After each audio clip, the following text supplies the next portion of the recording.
दर्शक बंधु एवेकार गुरुत्वपूर्ण खबर आसी बर्तमान जहाँ सूचना मिली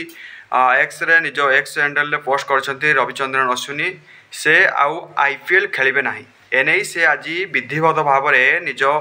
एक्स अकाउंट रे पोस्ट करछंती किंतु कौना कौटी आमे कहि परिबा जे से सीएसके उपरे हुए तो एमती किसी सीएसके और अश्विन भितर किसी होइथिबो जेउथि कि से एते बड़ निष्पत्ति नहीं कौन पाइना से निज एक्स पोस्ट रे कहते कि मु केवल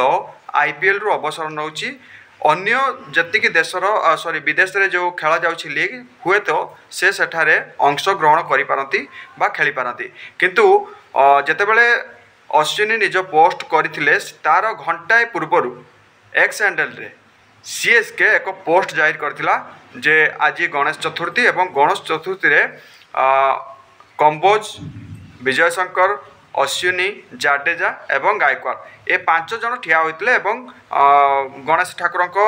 पाद तले छिड़ा होइतले किंतु एही पोस्ट जेतेबेले सीएसके करथिला एहार घंटाए परे रविचंद्रन अश्विनी एते बड़ निष्पत्ति नेथिले तेबे कौन पाई से एत बड़ निष्पत्ति नेले कहीं आईपीएल रु से अवसर ग्रहण कले से नहीं वर्तमान सुधा कौन भाव में स्पष्ट सूचना मिली ना किंतु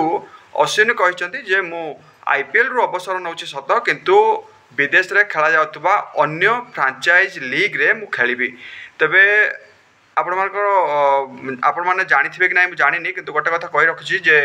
ब्रेविस को जेतेबेले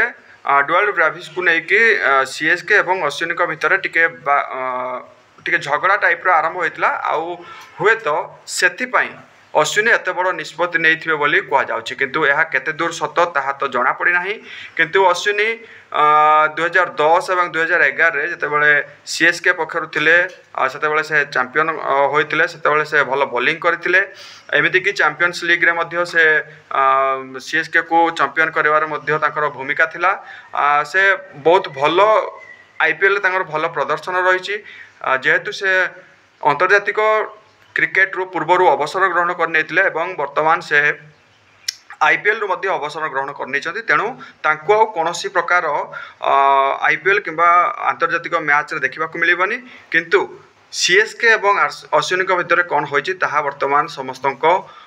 नजर रही केबे से रिपोर्ट आसीबो जे हाँ से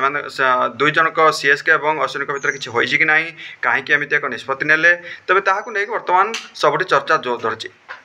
तेबे आपको कौन लगुच अश्विनी एमती एक निष्पत्ति नेबा पछरे सीएसके हाथ रही कि नहीं आमको कमेंट करी कहतु।